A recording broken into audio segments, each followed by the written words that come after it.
Hi வணக்கம். இன்னைக்கு அய்யனார் துணை சீரியலை பற்றி தாங்க பார்க்க போகிறோம். வானதி ரொம்ப கோவமாக இருக்காங்க. ஏன்னா பாண்டியன் பொண்ணு பார்க்க வராதனால அவங்க வீட்டில் பிடிச்சி அவங்கள ரொம்ப சத்தம் போடுறாங்க. அவங்க அண்ணனும் கண்டமேனிக்கு வானதியை பேசுகிறாங்க.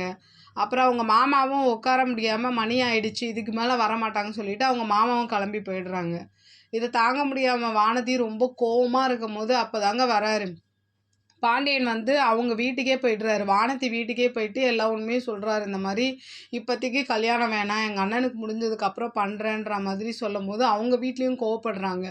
ஏன்பா இதை நீ பொண்ணு பார்த்துட்டு சொல்ல வேண்டியதானே, இப்போ சொல்கிற, அப்போ நீங்கள் ஒழுங்காக இருக்கணும், நீங்கள் அங்கே எங்கேன்னு ஊரை சுற்றுறீங்க, இந்த பொண்ணு வேறு மணிக்கணக்காக உங்கள் கடையில் உட்காருது, இதெல்லாம் பண்ணிட்டு இப்போ லேட்டாக பண்ணிக்கிறேன்னா எப்படிப்பா அப்படின்னும் போது அப்போ அவங்க அப்பா கிட்ட சொல்கிறான், நான் வேணா எங்கள் அண்ணனுக்கு கல்யாணம் ஆகிற வரைக்கும் வானதி கிட்ட பேசாமல் இருக்கேன், அதுக்கப்புறம் நான் பொண்ணு கேட்டு கல்யாணம் பண்ணிக்கிறேன் அப்படின்ற மாதிரி சொல்கிறாரு.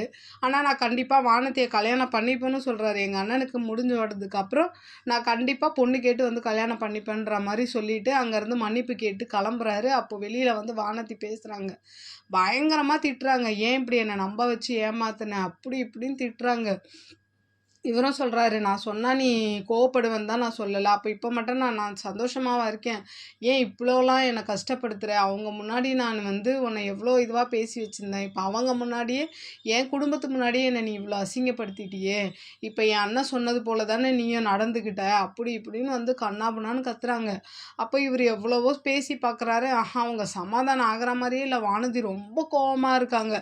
ஒரே வார்த்தை சொல்கிறாங்க, நான் நீ என்னை அப்படியே கழட்டி விடலான்னு பார்க்குற, ஏன் அவங்களுக்கு தான் பொண்ணு ரெடியாக இருக்குல்ல, உங்கள் அண்ணனுக்கு தான் பொறுமையாக பண்ணிக்கிட்டா என்ன, அதுக்காக சுவிட்ச் ஆஃப் பண்ணிவிட்டு போய் நீ உட்காந்து யோசிச்சுட்டு இப்போ வேணான்னு சொல்லுவேன், நான் அசிங்கப்படணுமா, நான் 8 மணி வரைக்கும் உனக்காக காத்திருந்தேனே அப்படி இப்படின்னு அப்படியே அவங்களுடைய ஆதங்கத்தெல்லாம் கொட்டுறாங்க. அது கரெக்டு தானேங்க, ஒரு பொண்ணு பார்க்க வரேன்னு சொல்லிட்டு அதுவும் வேணான்னு சொன்ன ஒரு வீட்டில் சம்மதிக்க வைக்கிறதே பெரிய விஷயம். அதில் இவன் வரலன்னதும் எவ்வளோ கோவம், அசிங்கம் இல்லை அவளுக்கு.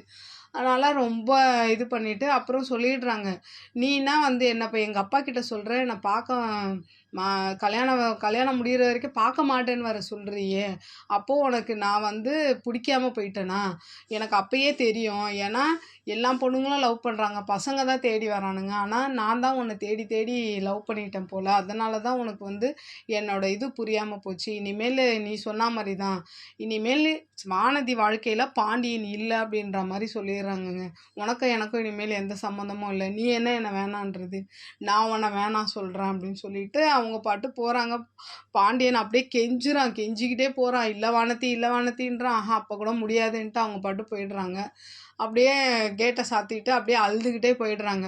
அப்படியே இவர் என்ன பண்ணுறாரு, கிளம்பி வீட்டுக்கு வர்றாரு. அப்போது அவங்க அண்ணன்கிட்ட நடந்ததெல்லாம் சொல்கிறாரு. இந்த மாதிரி இப்போதைக்கு எனக்கு கல்யாணம் வேணானே, உனக்காகாமல் நான் எப்படி கல்யாணம் பண்ணிப்பேன்னு சொன்னோன்னே எல்லாருமே வீட்டில் அதிர்ச்சி ஆகிடுறாங்க. ஏன் இப்படி பண்ணுற அப்படின்னு சேரன்லாம் கேட்குறாரு. இல்லைண்ணே, நீ இருக்கும்போது நான் எதுக்கு கல்யாணம் பண்ணிக்கணும், எனக்கு இப்போதைக்கு கல்யாணம் வேணான்னு சொல்லும்போது அப்போது அவர் யோசிக்கிறாரு. சேரன் என்ன யோசிக்கிறாருன்னா, நிலா சொல்லியிருப்பாங்கல்ல, பாண்டியனுக்கு கல்யாணம் ஆகி உங்களுக்கு கல்யாணம் ஆகி 2 பொண்ணுங்க இந்த வீட்டுக்கு வந்ததுக்கப்புறம் நான் இந்த வீட்டை விட்டு போயிடுவேன்றதையும் அவர் யோசிச்சுட்டு அப்படியே நிற்கிறாரு. அப்படியே இன்றைக்கான எபிசோடு முடிக்கிறாங்க. எனக்கு என்னென்னா, இதுக்கப்புறம் வானதி பாண்டியன் கிட்ட பேசுவாங்களா என்னன்னு எனக்கு தெரியல. உங்களுக்கு இந்த சீரியலோட கருத்துக்கள், அதாவது வானதி மறுபடியும் பாண்டியன் கிட்ட பேசுவாங்களா, இல்லை பாண்டியன் சமாதானப்படுத்தி பேச வச்சுருவாங்களா, இல்லை சேரன் இவனை சமாதானப்படுத்தி பொண்ணு பார்க்க வைப்பாரா அப்படின்றத உங்களோட கருத்துக்களை என்னோட கமெண்ட் பாக்ஸில் சொல்லுங்கள். என்னோட சேனல் பிடிச்சிருந்தா லைக் பண்ணுங்கள், ஷேர் பண்ணுங்கள், கமெண்ட் பண்ணுங்கள். அதே மாதிரி என்னோட சேனலை 1% தாங்க சப்ஸ்கிரைப் பண்ணி பார்க்குறாங்க. ஸோ 98% அப்படியே சப்ஸ்கிரைப் பண்ணாமல் தான் பார்க்குறாங்க. ஸோ என்னோட சேனலை சப்ஸ்கிரைப் பண்ணி வச்சுக்கோங்க, சப்போர்ட் பண்ணுங்கள். நன்றி, வணக்கம், பாய்.